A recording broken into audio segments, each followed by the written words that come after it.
우리 한 목소리로 같이 합독했으면 좋겠습니다. 6절부터 11절까지. 말라기 1장 6절에서 11절. 내 이름을 멸시하는 제사장들아, 나 만군의 여호와가 너희에게 이르기를, 아들은 그 아버지를, 종은 그 주인을 공경하나니 내가 아버지일진데 나를 공경함이 어디 있느냐? 내가 주인일진데 나를 두려워함이 어디 있느냐? 하나 너희는 이르기를, 우리가 어떻게 주의 이름을 멸시하였나이까 하는도다. 너희가 더러운 떡을 나의 제단에 드리고도 말하기를, 우리가 어떻게 주를 더럽게 하였나이까 하는도다. 이는 너희가 여호와의 식탁은 경멸히 여길 것이라 말하기 때문이라. 만군의 여호와가 이르노라, 너희가 눈먼 희생 제물을 바치는 것이 어찌 약하지 아니하며 절은 것 병든 것을 드리는 것이 어찌 약하지 아니하냐? 이제 그것을 너희 총독에게 드려보라. 그가 너희 기뻐하겠으며 너를 받아주겠느냐? 만군의 여호와가 이르노라, 너희는 나 하나님께 은혜를 구하면서 우리를 불쌍히 여기소서 하여보라. 너희가 이같이 행하였으니 내가 너희 중 하나인들 받겠느냐? 만군의 여호와가 이르노라, 너희가 내 제단 위에 헛되이 불사르지 못하게 하기 위하여 너희 중에 성전문을 닫을 자가 있었으면 좋겠도다. 내가 너희를 기뻐하지 아니하며 너희가 손으로 드리는 것을 받지도 아니하리라.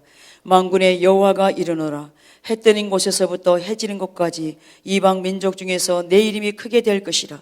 각처에서 내 이름을 위하여 분향하며 깨끗한 제물을 드리리니 이는 내 이름이 이방 민족 중에서 크게 될 것임이라. 아멘. 오늘 말씀은 신앙과 예배의 회복입니다. 오늘 우리가 이 말라기 말씀을 읽었는데, 여러분 이 말씀 속에서 하나님께서 얼마나 진정한 예배를 받고 싶어 하시는가, 얼마나 참다운 예배를 우리를 통해서 받고 싶어 하시는가, 그 마음을 우리가 엿볼 수 있습니다. 하나님의 백성들이 하나님을 마음의 중심에 사랑함도 없고 하나님을 만홀히 여기니까 함부로 하나님 앞에 제사를 드리는 거죠. 병든 거, 눈먼 거, 저는 것을 가지고 와서 하나님 앞에 제사 드리는 겁니다. 그러나 하나님께 제사 드릴 때는 흠없는 것을 드리라고 분명히 말씀함에도 불구하고 하나님을 믿는다고 하면서도 마음이 타락한 가운데 있으니까, 중심에서 하나님을 사랑함이 없으니까 태워드릴 건데, 번제로 태워드릴 건데 눈먼 것을 드리면 어떠하며 저는 것을 드리면 어떠하며 병든 것을 드리면 어떠하냐? 그리고 함부로 하나님 앞에 그렇게 예배를 드리고 있는 겁니다. 그러니까 하나님이 너무나 그걸 분노하시고 고통하시면서 누가 차라리 이 제사를 드리지 못하도록 성전문을 닫아 걸어버렸으면 좋겠다. 나는 너희의 마음 없는 그 예배를 더 이상 받고 싶지 않다고 하나님이 지금 이 말씀을 통해서 절규하고 계시는 것을 우리 모두가 들었으면 좋겠습니다. 그렇다면 말라기 시대 때 이들의 예배만 그러한 것이 아니라 지금 이 시간 내가 드리고 있는 예배는 과연 어떠하냐는 겁니다. 내가 그동안 드려진 수많은 예배가 얼마나 습관적이고 얼마나 형식적이고 마음을 실어서 드리지 못한, 입술로 그냥 찬양하고 있는 거예요. 노래하고 있는 거예요. 우리의 찬양은 우리의 신앙의 고백이죠. 하나님께 내 마음을, 내 사랑을 고백드리는 겁니다. 그래서 이것은 기도입니다. 신앙의 고백입니다. 그래서 더 이상 우리가 입으로 이것을 할 수 없어요. 마음이 실어지지 않는 찬양은 하나님이 더 이상 받지 않으신다고요. 여러분이 부부간이나 연인간이나 사랑을 고백할 때 마음이 없이 고백하면 그 상대가 그것을 받겠습니까? 그것을 마음이 없는 걸 고백할 때 그 상대가 그것을 얼마나 싫어하겠어요. 그런데 우리는 만군의 하나님, 우리 주 예수 그리스도로 말미암아 구원받은 하나님의 백성들이 하나님께 드리신 예배가 마음이 없이 드려지고 있다는 거예요. 너무나 습관적이고 형식적이고. 이 자리에 나와 있는 여러분, 오늘 어떤 자세로 주님 앞에 나와 계십니까? 어떤 자세로 찬양을 드렸습니까? 어떤 자세로 여러분이 말씀을 드리려고 하십니까? 하나님은 살아계시고 지금도 역사하셔서 불꽃 같은 눈으로 우리를 감찰하신다고 했습니다. 우리의 마음의 중심을 꿰뚫어 보고 계신다는 거예요. 우리의 생각을 상대가 알지 못해요. 그러나 하나님은 다 알고 계시다는 거예요. 우리의 생각까지. 내가 무슨 생각을 하고 지금 이 시간 앉아 있는지, 어떤 자세로 앉아 있는지. 그런데 우리의 마음이 들여지지 않는 하나님을 이 시간, 내가 우리 예배는 뭡니까? 하나님을 만나는 겁니다. 예배를 통해서 하나님을 만나는 겁니다. 하나님의 마음을 알고요, 하나님의 뜻을 알고요, 하나님의 목적을 알고요. 왜 알아야 합니까? 또 하나님 자신이 어떤 분인지 알아야 돼요. 그 하나님의 뜻과 목적과 의중을 알면 그 하나님의 행하심을 보고 내가 그 삶에 동참하는 거예요. 그래서 동력자의 삶을 살아내는 거예요. 그리고 우리가 온 마음을 들여 예배할 때 하나님의 성령께서 이곳에 임재하여 계셔서 우리를 만지시는 거죠. 우리의 죄를 들춰내시고 우리의 문제가 무엇인지를 알게 하시고 우리가 어떻게 해야 될지 알게 하시고, 더 크게는 하나님이 어떤 분이신지, 하나님이 어떤 분이신지를 알게 한다는 거예요. 여러분, 하나님을 아십니까? 성경의 지식을, 성경을 안다고 하나님을 아는 게 아니죠. 하나님을 안다라는 의미 속에는 인격체신 그 하나님을 친밀한 관계 안에서 안다는 것이 포함되어 있습니다. 바리새인은 성경 박사였죠. 여러분, 서기관이 되려면 모세 오경을 외워야만 서기관이 될 수 있었습니다. 그렇다면 그때 당시 종교 지도자들은 얼마나 성경 지식이 해박했겠습니까? 박사라니까요. 그런데 정작 예수님은 그들에게 오셔서 너희들은 하나님을 알지 못한다고 말씀하셨습니다.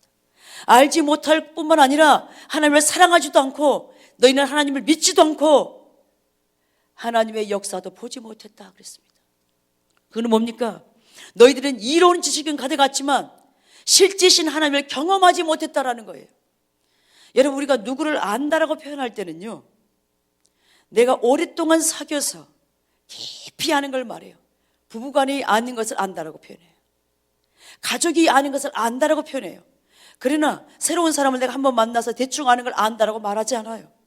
성경에서 이 안다라는 것은 히브리어로 야다라는 뜻이 포함되어 있습니다. 그것은 부부간의 친밀한 관계 안에서 아는 것, 이걸 안다라고 표현하는 거예요. 우리가 하나님을 알려면 이 친밀한 관계에 있지 아니하면 우리는 하나님을 알 수가 없습니다. 그러니까 신앙생활에도 하나님 따로 나 따로의 삶을 살 수밖에 없다라는 겁니다. 우리가 여기 하나님께서 오늘 말씀을 통해서 그 예배가 예배되지 않은 타락한 예배로 말미암아 고통하시면서 해 지는 데서부터 해 뜨는 데까지, 해 뜨는 데서부터 해 지는 데까지, 다시 말하면 이건 하나님의 부흥을 말합니다. 나를 진정으로 예배하는 그날이 오게 될 거라고. 그때 내가 그 예배를 내가 받게 될 거라고. 지금은 우리가 이렇게 타락된 예배를 드린 것 때문에 고통하시는 하나님께서는 그러나 부흥이 오면은 나를 진정으로 예배하는 자들이 일어나게 될 것이다. 나를 진정으로 예배하는 그 진정한 예배의 무리자들이, 그 예배자들이 서게 될 거라고 하나님이 이렇게 소망을 가지고 말씀하고 있다는 거예요. 하나님은 그래서 왜 부흥을 우리 가운데 보내시기를 원하시는가?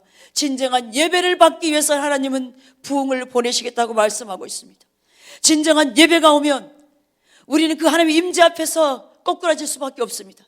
내가 얼마나 죄인인가, 내 안에 감추어진 죄가 다 드러나게 되는 거죠. 전에는 이것이 죄가 죄인지를 인식을 못하고 살아요. 근데 성령께서 우리를 비추시니까 내가 얼마나 타락한 자리에 있었던가, 내가 얼마나 하나님을 떠나 있었던가, 내 안에 얼마나 죄가 가득한 걸 보이니까 애통하며 회개하며 하나님 앞에 엎드릴 수밖에 없다라는 겁니다. 단순히 교회 숫자적인 사람을 늘리기 위해서 부흥이 오는 게 아니라는 거예요. 하나님 먼저 하나님을 믿는 하나님 백성들로부터 진정한 예배를 받고 싶어 하신다는 겁니다. 오늘 저와 여러분이 그런 예배가 안 드려지고 있다면 우리는 예배 드렸다고 말할지 모르지만 하나님은 나는 너 예배 받지 않았다고 말씀한다는 거예요. 그렇다면 이것이 무슨 의미가 있겠냐는 거예요. 아무런 의미가 없죠. 중심에 드려지지 않는 예배는 하나님께 헛된 것입니다. 더 이제 살펴보겠지만 하나님은 구약시대 때나 예수님 시대나 오늘날에 하나님은 예배자를 찾고 계십니다. 진정으로 하나님 앞에서 온 마음을 들여서 하나님을 사랑하기를 원하고 하나님을 찾는 그 무리들을 하나님은 지금도 찾고 계신다는 겁니다. 그러므로 우리의 예배가 회복돼야 합니다. 예배가 회복되지 아니하면 우리의 신앙이 회복될 수 없어요. 우리의 삶이 회복될 수가 없어요. 제가 여기서 드리는 예배라는 것은 뭐냐면 먼저 찬양과 경배를 말씀하는 겁니다. 찬양을 우리가 왜 30분 드리는가? 한나라의 예배에는 한나라 가면 찬양밖에 없습니다. 드릴 게 아무것도 없어요. 여러분, 설교는 사람을 위한 거예요. 기도도 사람을 위한 거예요. 그러나 찬양과 경배와 헌금은 하나님께 드려지는 거예요.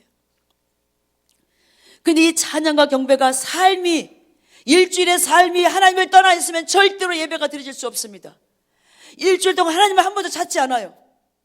하나님에 대한 인식도 없어요. 근데 무슨 찬양이 드려지겠습니까? 거기에 무슨 마음이 실어지겠습니까? 입술로만 찬양하고 있는 거죠.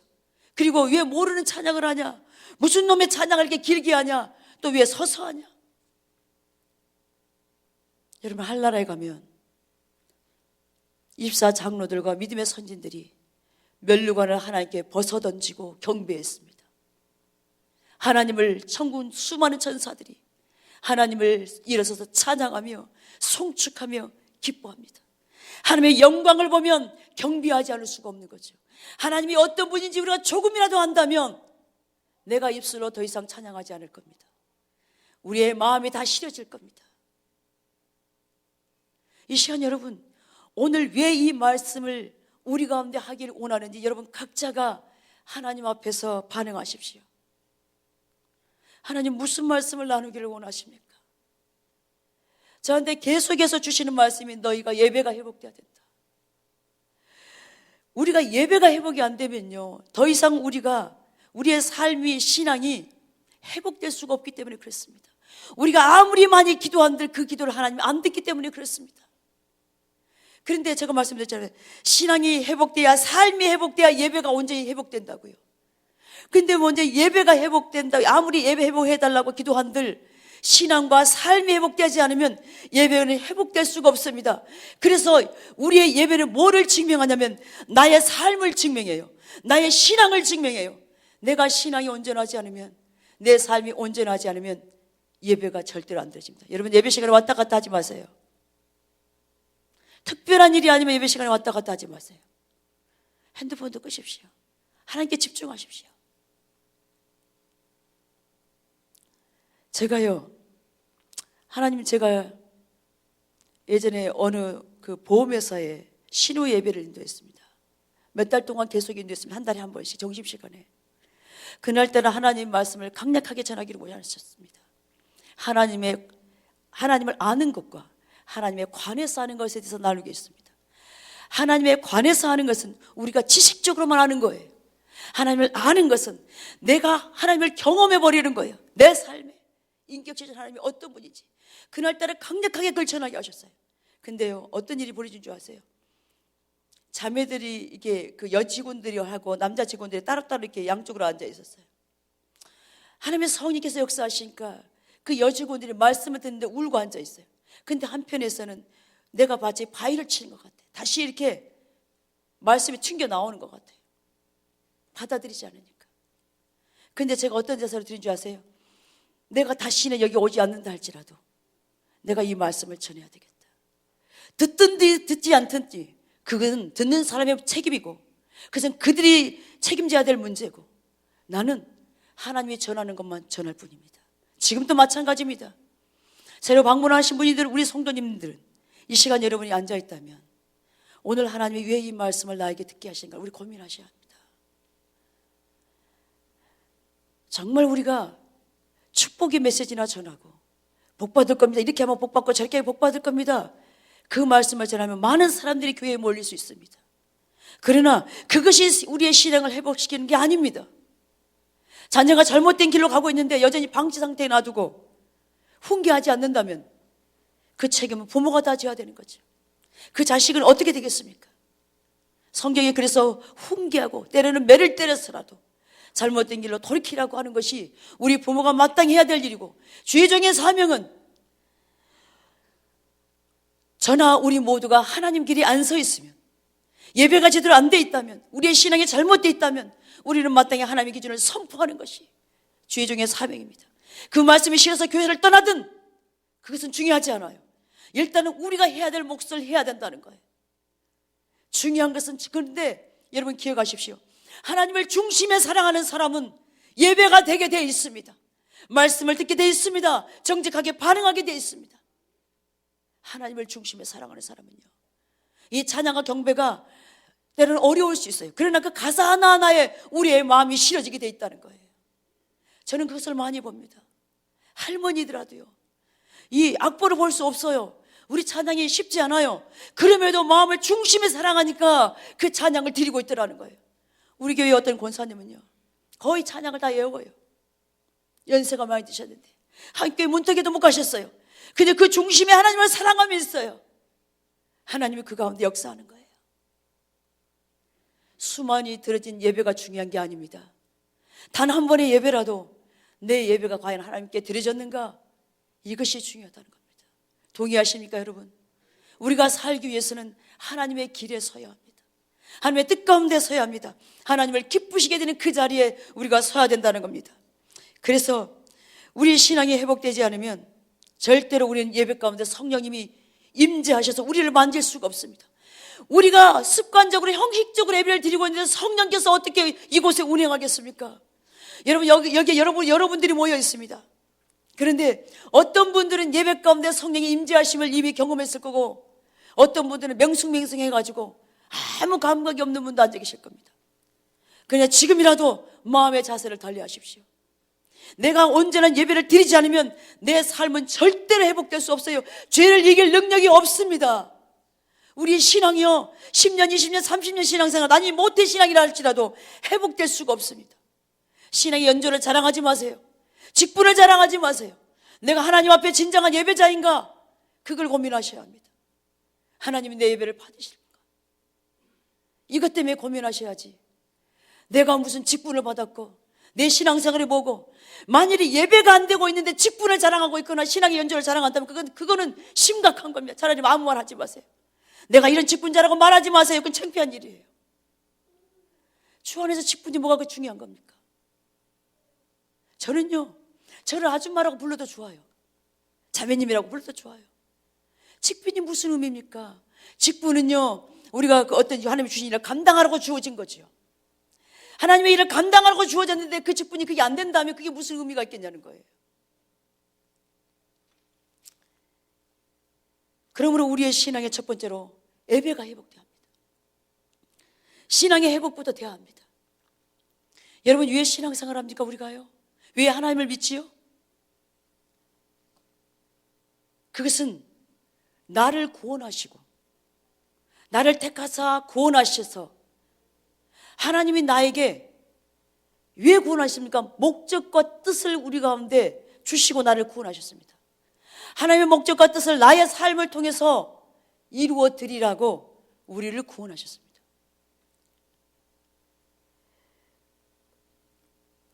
또 하나는 뭐냐면 무엇보다 하나님과 친밀한 교제를 갖기 위함입니다.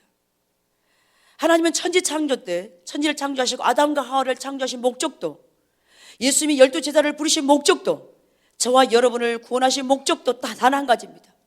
하나님과 친밀한 교제를 갖기 위해서요. 하나님과 친밀한 교제를 가져야 하나님의 마음이 뭔지, 하나님의 뜻이 뭔지, 하나님의 목적이 무엇인지를 우리가 알게 되는 거잖아요. 그래서 내가 어떻게 신앙생활을 해야 되는지를 알게 되잖아요. 깊은 사귐이 없는데 그분의 의중과 마음을 어떻게 우리가 합니까? 그러니까 이걸 모르니까 하나님 따라 나 따라의 삶을 사는 거죠. 여전히 신앙생활 하지만 내 목적과 내 뜻을 위해 신앙생활을 하고 있는 거예요. 이걸 자기중심적인 삶이라 그럽니다. 자기 목적과 자기 뜻을 위해 살고 있는 거예요.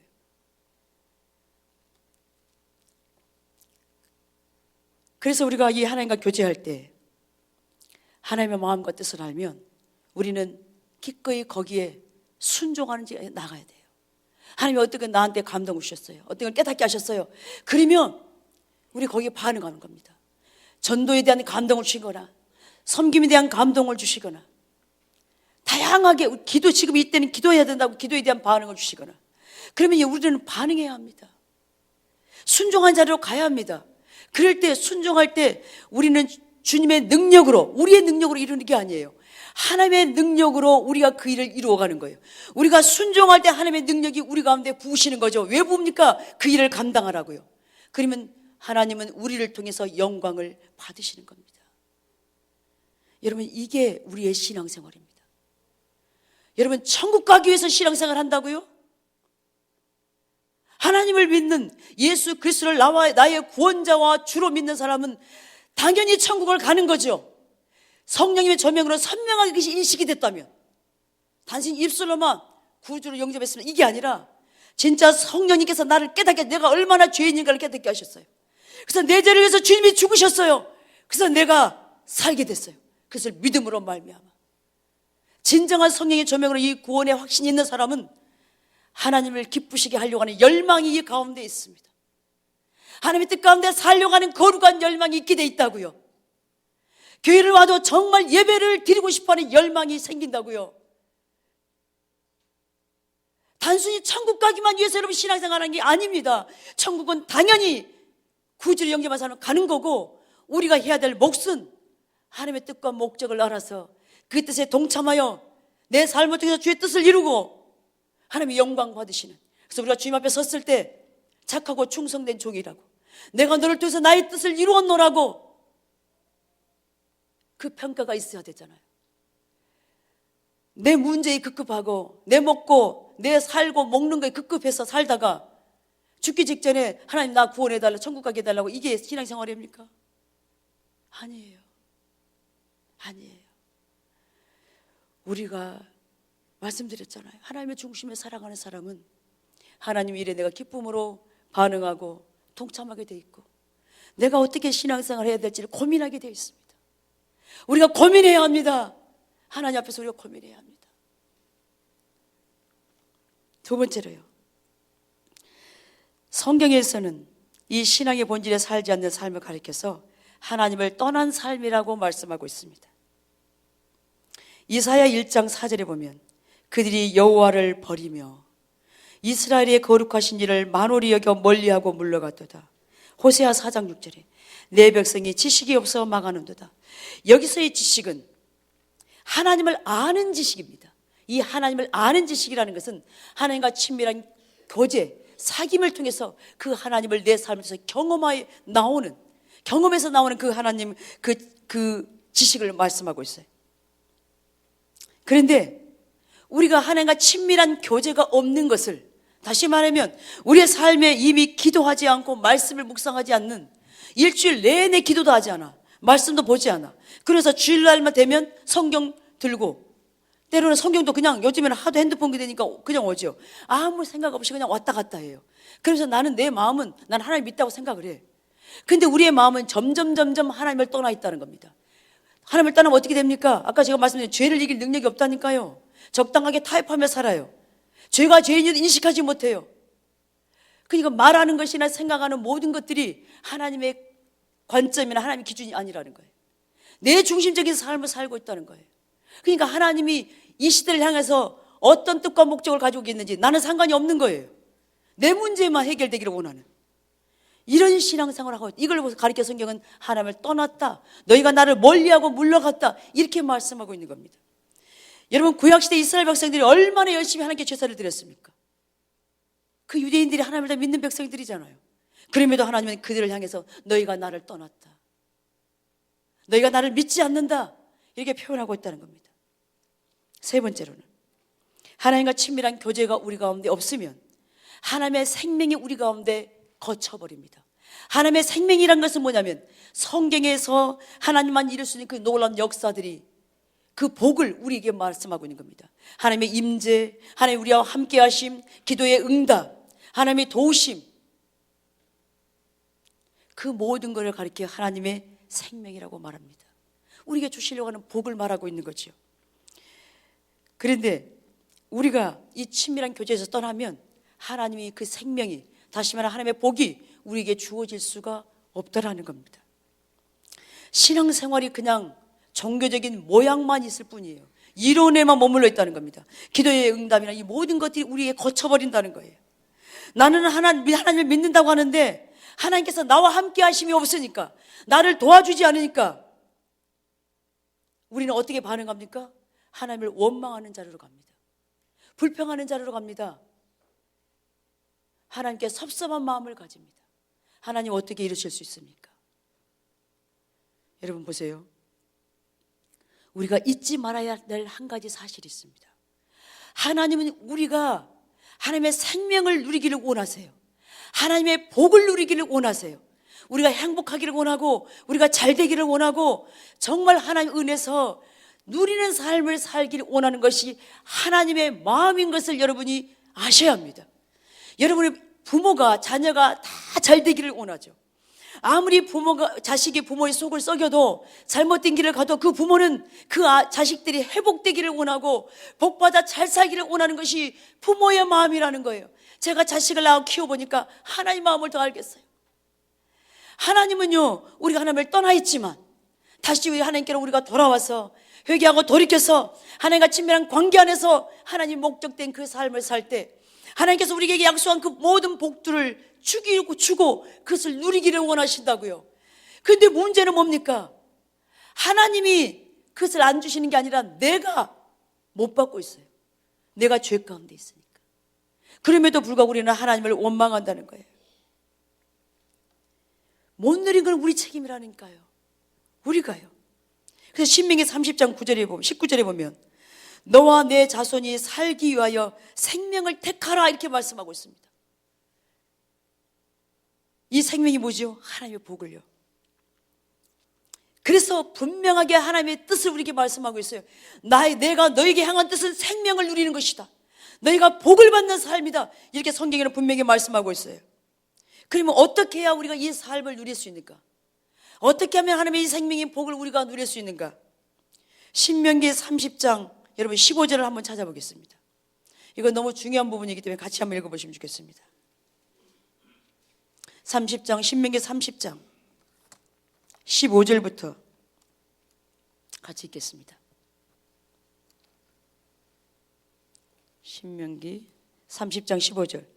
보라, 내가 오늘 생명과 복과 사망과 화를 내 앞에 두었나니 곧 내가 오늘 내게 명령하여 내 하나님 여호와를 사랑하고 그 모든 길로 행하며 그의 명령과 규례와 법도를 지키라 하는 것이라. 그리하면 내가 생존하며 번성할 것이요 또 내 하나님 여호와께서 내가 가서 차지할 땅에서 내게 복을 주실 것임이니라. 그러나 내가 만일 마음을 돌이켜 듣지 아니하고 유혹을 받아 다른 신들에게 절하고 그를 섬기면 내가 오늘 너희에게 선언하노니 너희가 반드시 망할 것이라. 너희가 요단을 건너가서 차지할 땅에서 너희의 날이 길지 못할 것이라. 내가 오늘 하늘과 땅을 불러 너희에게 증거를 삼노라. 내가 생명과 사망과 복과 저주를 내 앞에 두었은즉 너와 내 자손이 살기 위하여 생명을 택하고 내 하나님 여호와를 사랑하고 그의 말씀을 청종하며 또 그를 의지하라. 그는 내 생명이시요 내 장수이시니 여호와께서 내 조상 아브라함과 이삭과 야곱에게 주리라고 맹세하신 땅에 내가 거주하리라. 아멘. 하나님은 우리에게 5가지를 말씀하고 있습니다. 하나님의 생명과 복을 받기 위해서 우리가 어떻게 해야 되는가? 먼저 20절에 그를 의지하라, 하나님을 의지하라고 말씀하고 있습니다. 이 말씀은 다바크라는 뜻입니다. 이거는 뭐냐? 완전히 붙어 있는 거예요. 완전히 연합해 있는 거예요. 묶여 있는 걸 말합니다. 하나님과 그렇게 묶여 있으라는 거예요. 친밀한 관계 안에 붙어 있으라는 거예요. 이걸 한마디로 의지하라는 말은 다른 말로 표현하면 하나님과 친밀한 관계 안에 있으라 이 말이에요. 다시 말하면 하나님을 수시로 찾으라는 거예요. 하나님께 기도하고 그 하나님을 구하라는 거예요. 하나님이 어떤 분이신지 알기를 원하고 하나님의 뜻과 무엇인지를 알기를 원하는 그 자리에 서라는 거예요. 하나님의 목적을 구하라는 거예요. 그 다음에 16절에 하나님을 사랑하라는 거예요. 내 하나님 여호와라고 표현하고 있습니다. 우리의 아버지 하나님을 사랑하라는 거예요. 하나님은 우리가 사랑하기 전에 하나님 먼저 우리를 사랑하신 것처럼 그 하나님, 나를 구원하시고 내 삶 가운데 지금까지 함께 하시고 은혜 주신 그 하나님을 사랑하라는 겁니다. 3번째로 하나님 말씀을 지키라는 거예요. 규례와 명령과 규례와 법도를 지키라는 거예요. 근데 여기 보십시오. 하나님과 친밀한 교제 안에 있지 않고 하나님을 사랑하지 않으면 절대로 하나님의 말씀을 지킬 능력이 우리에게 없습니다. 여러분, 그래서 하나님과 친밀한 관계 안에 있지 않고 하나님을 사랑하지 않으면 하나님의 명령을 지키라는 게 부담이 돼요. 어떻게 이렇게 살 수 있단 말인가? 힘들어요. 그런데 먼저가 하나님과 친밀함이 안 돼 있기 때문에 그래요. 친밀함 가운데서 하나님을 알면 하나님을 사랑하게 돼 있어요.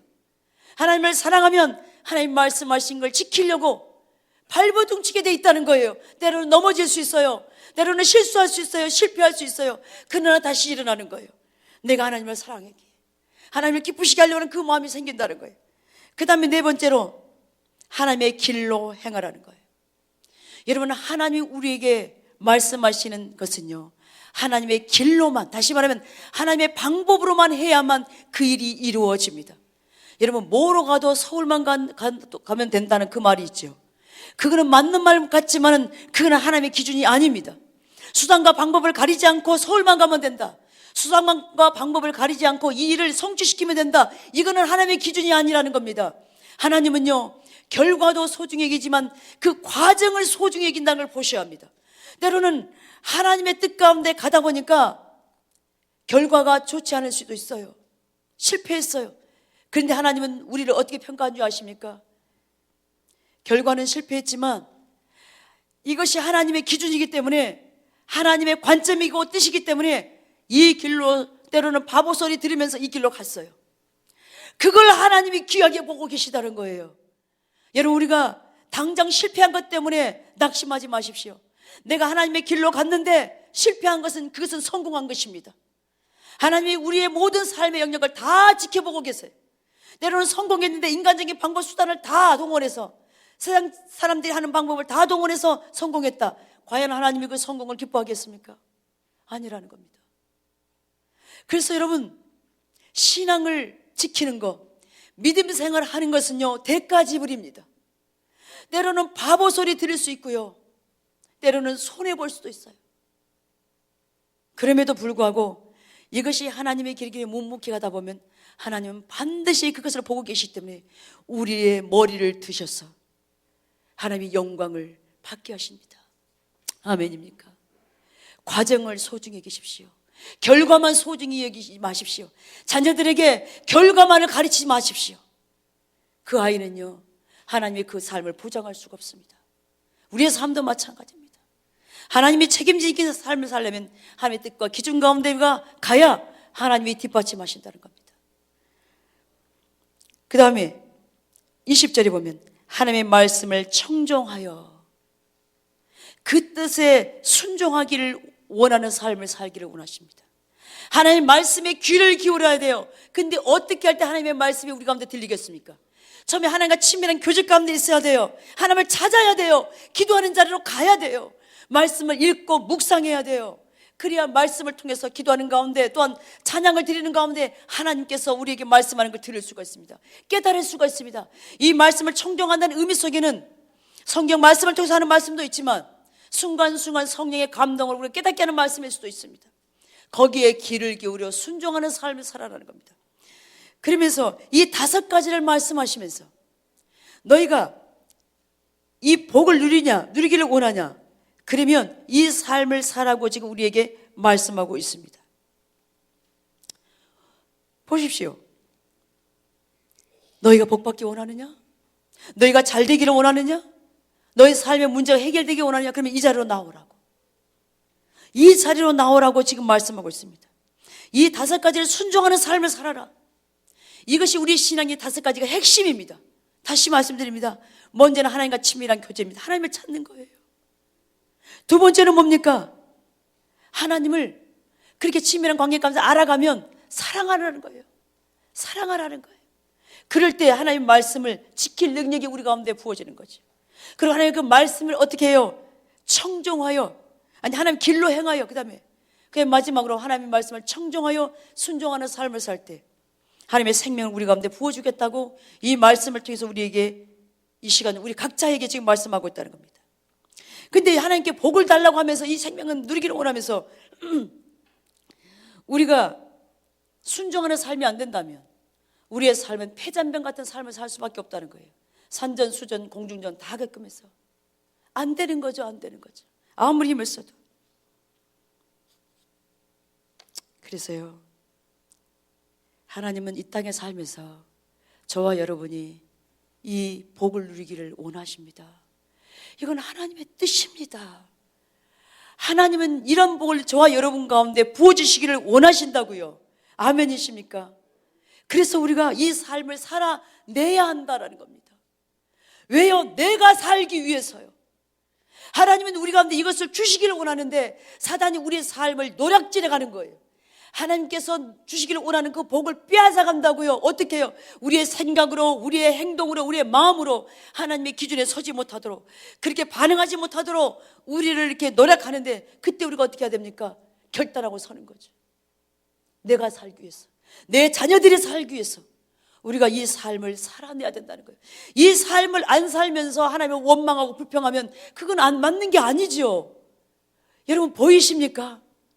이 삶을 안 살면 생명이 흐를 수가 없다고 성경이 분명히 말씀하고 있잖아요. 뭐라고 말씀하세요? 여기에요. 생명과 복과 저주와 화를 두었으니까 너희가 선택하라 그러잖아요. 우리에게요. 나의 뜻은 근데 분명한 것은 너희에게 생명과 복이야. 내가 너희에게 생명과 복을 주기를 원해. 그런데 너희가 어떻게 할 건지 선택하라. 이 5가지의 삶 가운데 살 것인지 너희 마음대로 그냥 살 것인지 결단해야 된다는 거예요.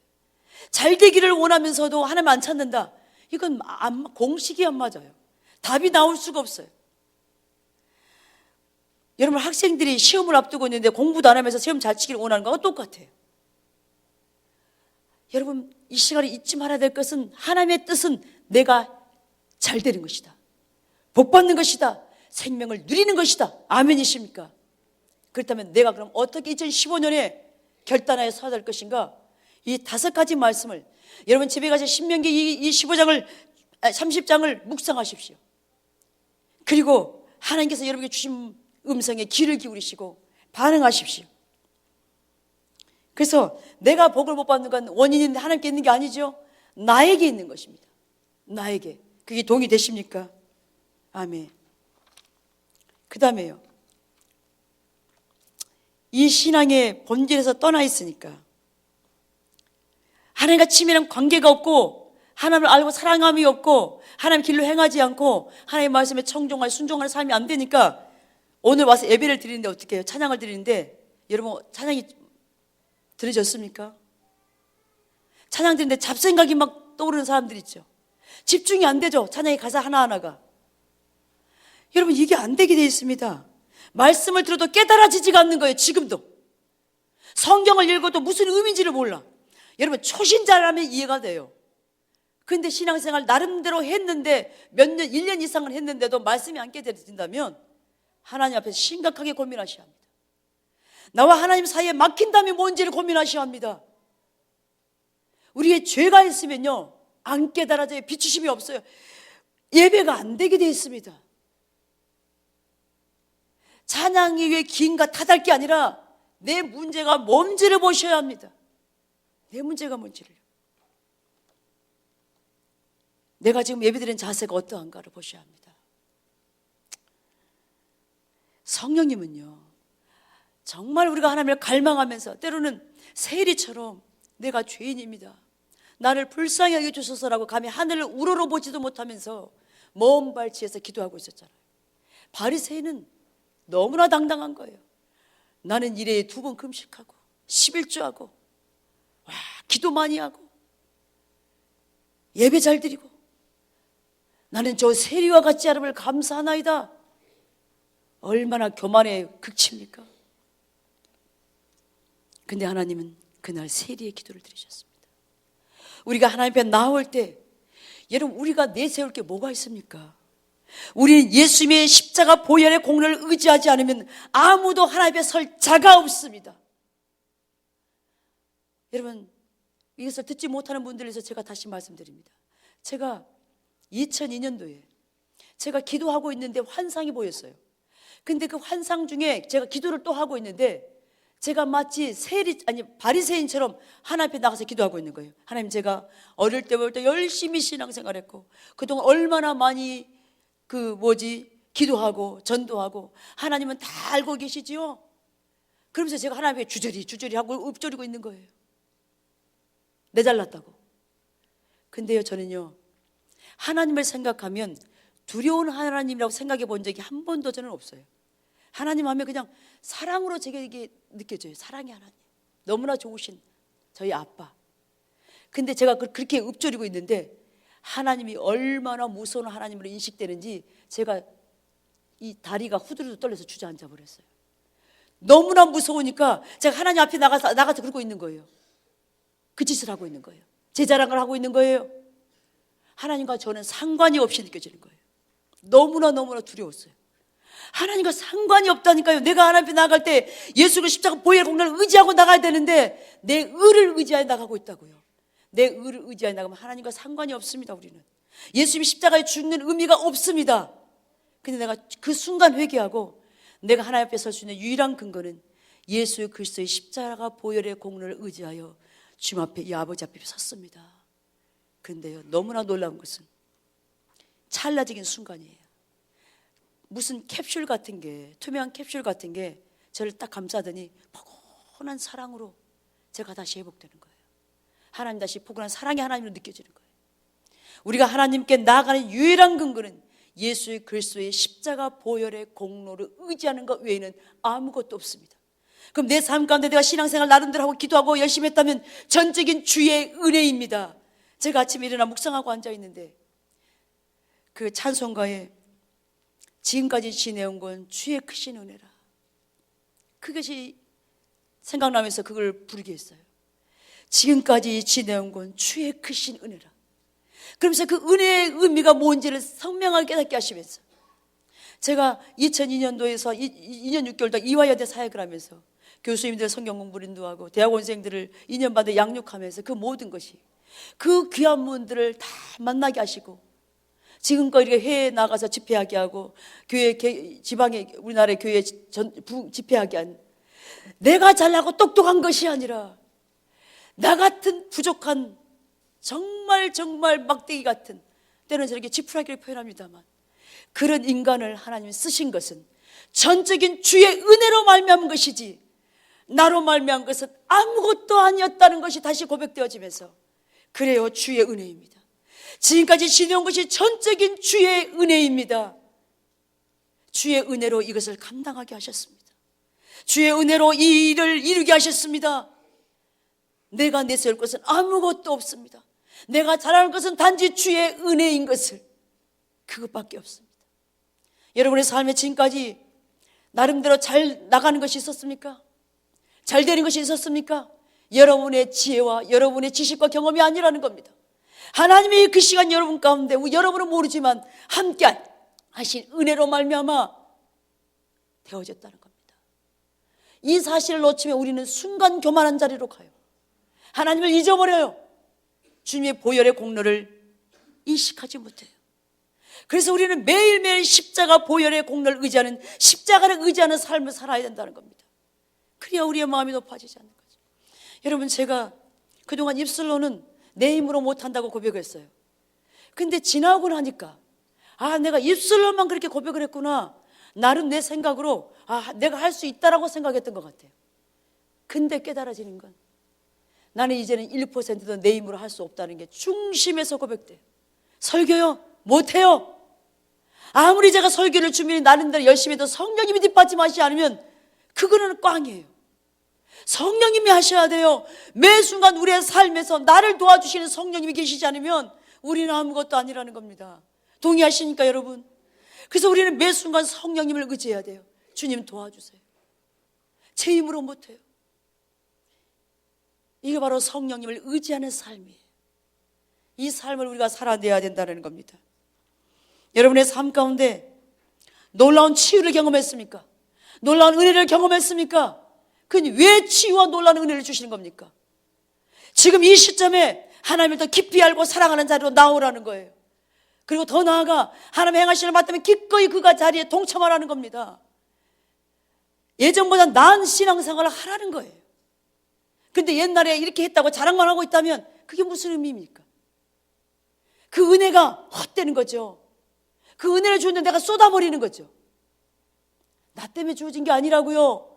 이걸 통해서 너희의 삶을 다시 회복하라. 나를 추구하는 자로 나오라고 초청하고 있고, 더 나아가 다른 사람들 가운데 그렇게 나를 전하라고 그렇게 말씀하고 있다는 겁니다. 나만 좋으라고 긴 게 아니라는 거죠. 예, 우리가 우리 이 시간 우리의 상태를 돌아보고 고민하셔야 합니다. 내가 지금 어떤 상태에 있는지. 그래서 이 하나님이 우리 가운데 이루신, 우리의 삶 가운데 이루신 데 대해서 감사하십시오. 여러분, 우리에게 감사가 없으면요, 우리는 타락한 아담적인 본성이 있어서 안 되는 5%만 보고 우리가 코가 빠져 있는 거예요. 그동안 잘 되어왔던 95%는 잊어버려요. 하나님이 함께했던 95%, 그 놀란 은혜는 잊어버리고 안 되는 5%에 우리가 초점을 맞추고 낙심하고 불평하고 원망하고 있다는 거예요. 지금까지 지대온 주의 은혜를 생각하셔야 합니다. 감사할 때 우리가 그 자리를 가면서 다시 하나님을 신뢰하는 그 자리로 가게 된다는 거예요. 하나님이 지금 그런 말씀도 주십니다. 말라기 3장인데요. 하나님의 것을 도적질하지 마시라고요. 하나님의 것을 도적질하지 마십시오.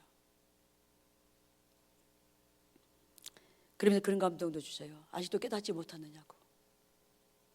하나님이 경고의 사인들을 이미 주셨다고. 경고의 말씀인 것 같습니다. 11조 헌금을 드리는 걸 소홀히 하지 마십시오. 여러분, 예배 때는 반드시 예물이 드려져야 합니다. 찬양과 경배의 마지막 단계가 찬양으로 우리의 사랑을 고백드리고, 마지막 단계가 우리의 마음을 하나님께 드리는 건데 그것이 헌금입니다. 여러분이 물질이 잘 복받기를 원하는데 물질을 안 드리면서 심지 않으면서 거두려고 한다. 이건 도둑이죠.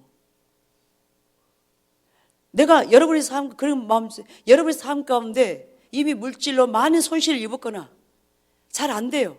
돌아보셔요. 하나님은 거짓말하는 분이 아니십니다.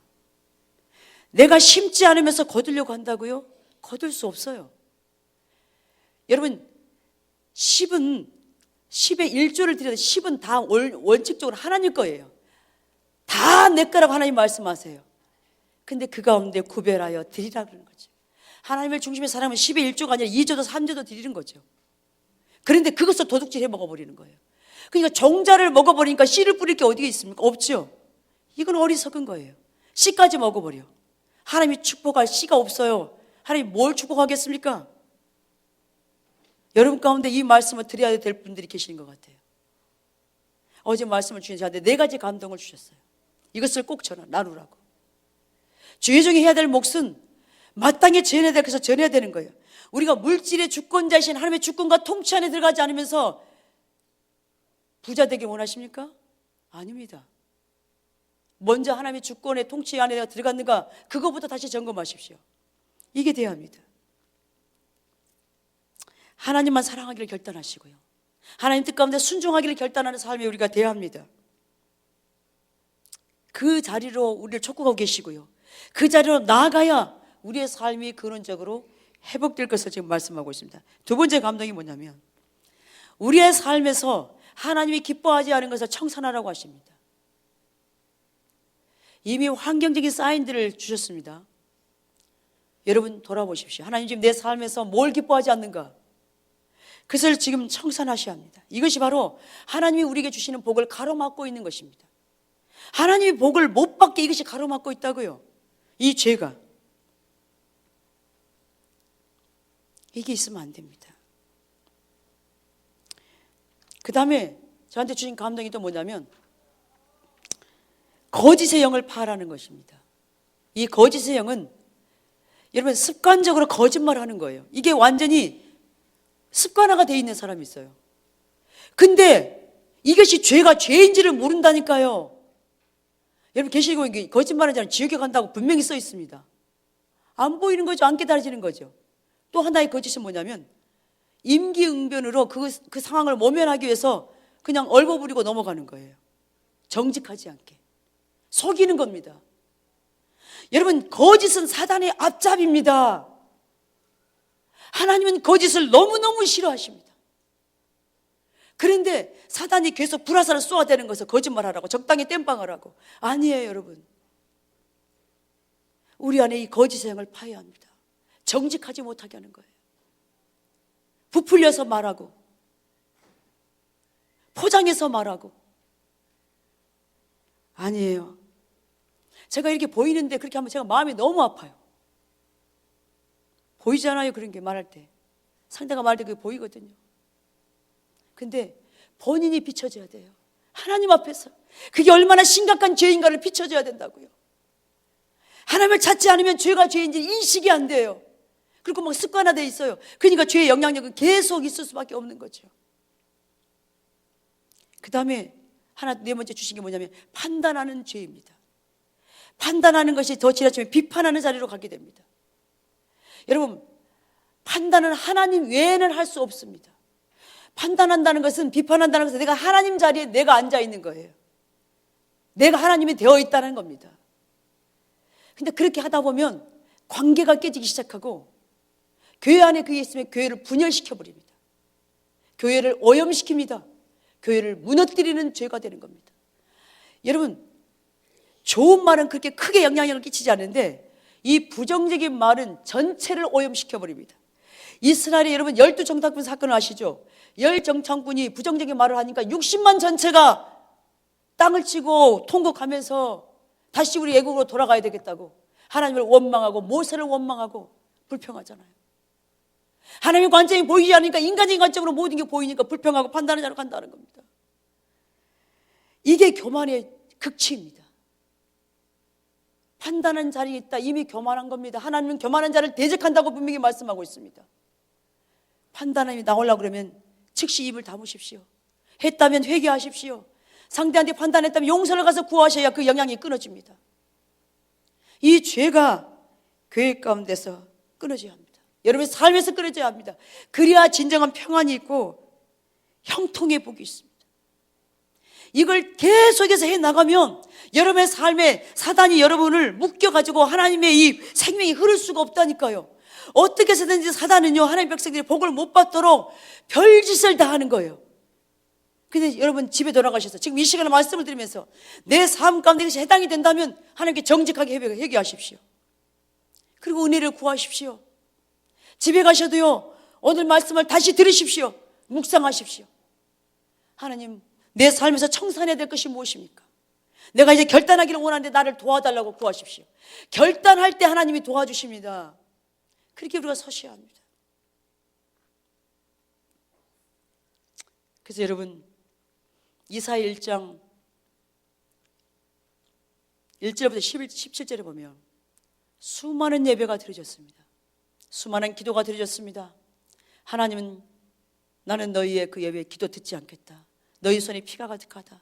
너희는 마당만 밟고 돌아간다고 그렇게 표현하고 있습니다. 마음이 들여지지 않는 우리의 죄가 하나님 앞에 나올 때 주일로 왔는데 그냥 아무 생각 없이 예배드리고 앉아 있습니다. 이런 것을 하나님 받지 않겠다고 그랬었습니다.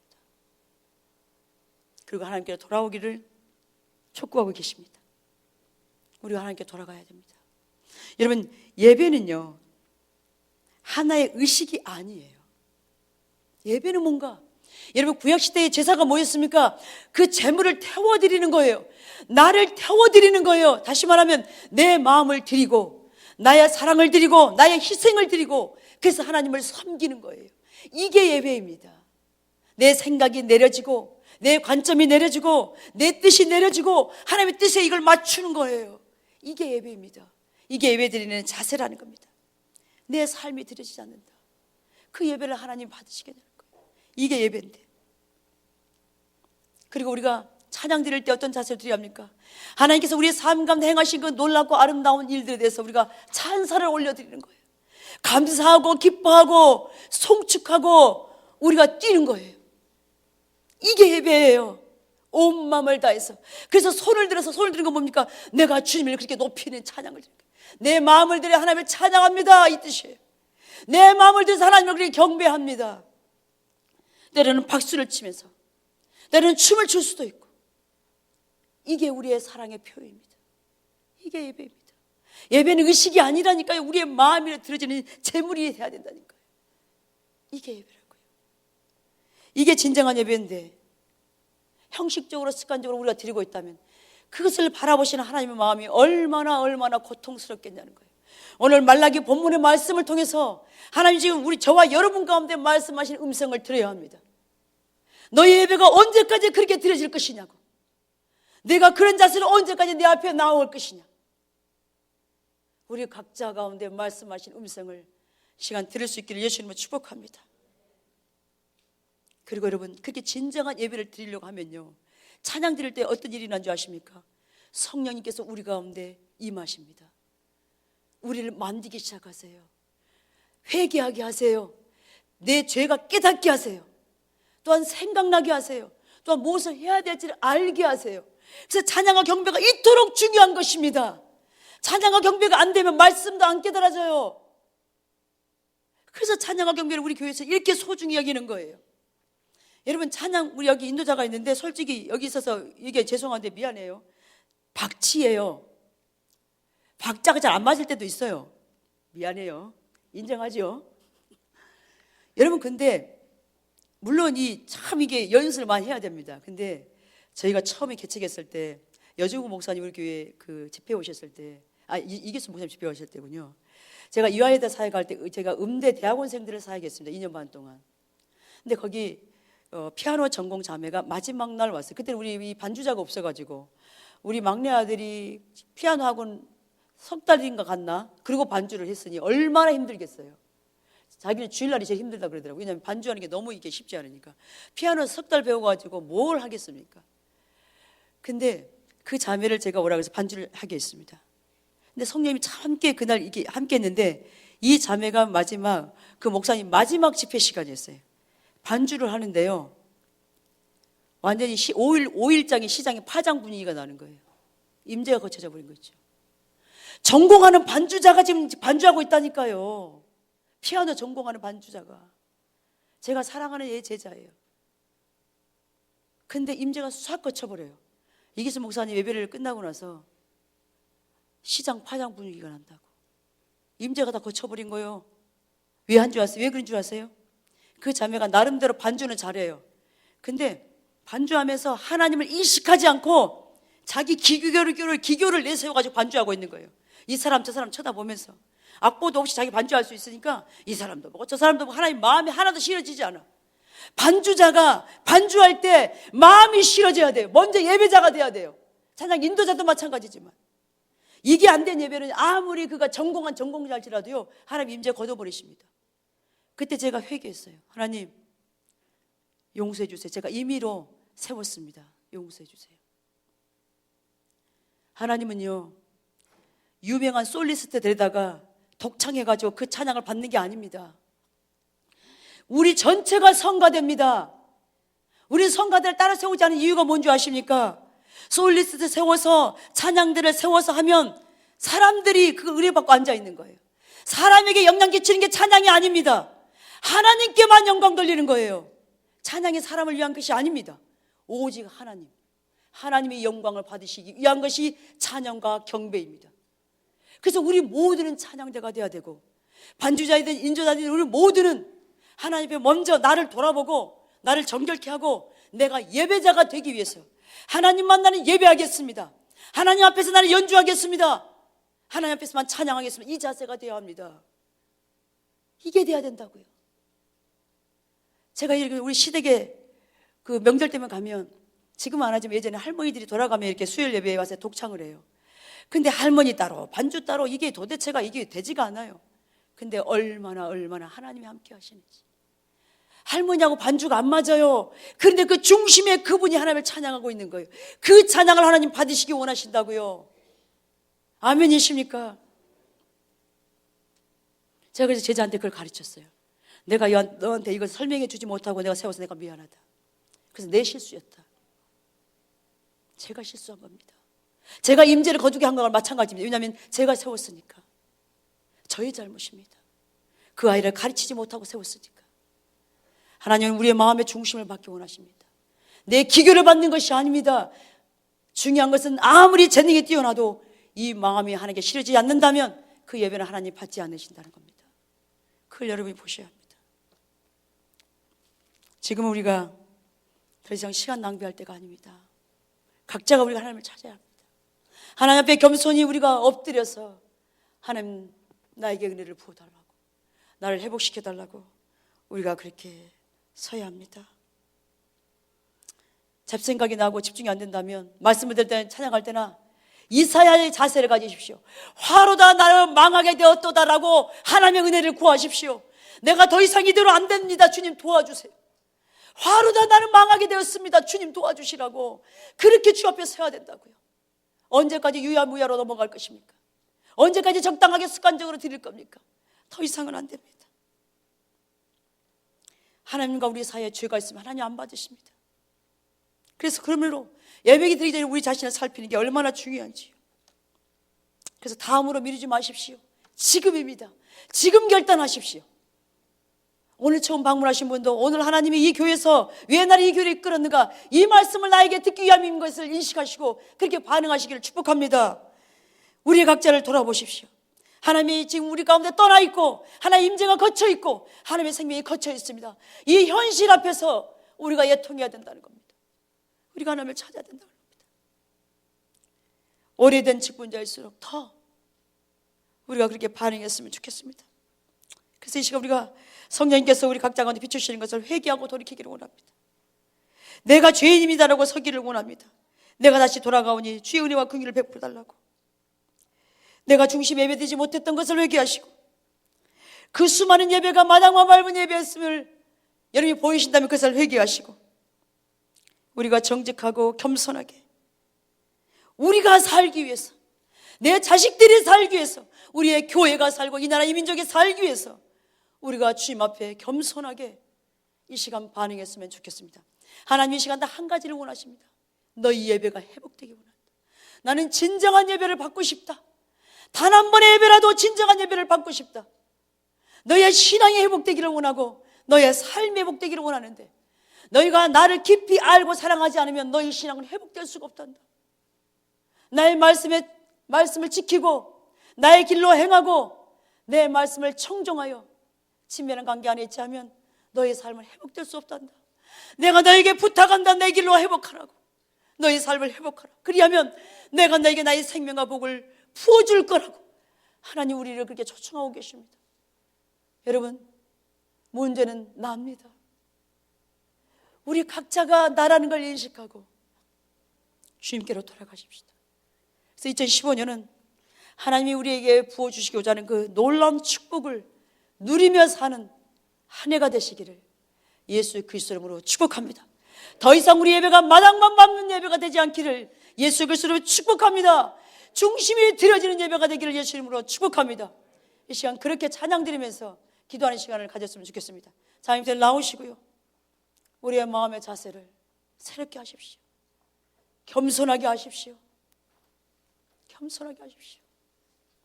그리고 우리 각자를 돌아보십시다. 남의 탓하지 마십시오. 하나님 원망했던 걸 철저하게 여기하십시오. 나 때문에 그랬습니다. 이 시간 우리 돌이켜서 그래 주의 은혜를 구하여 서십시다.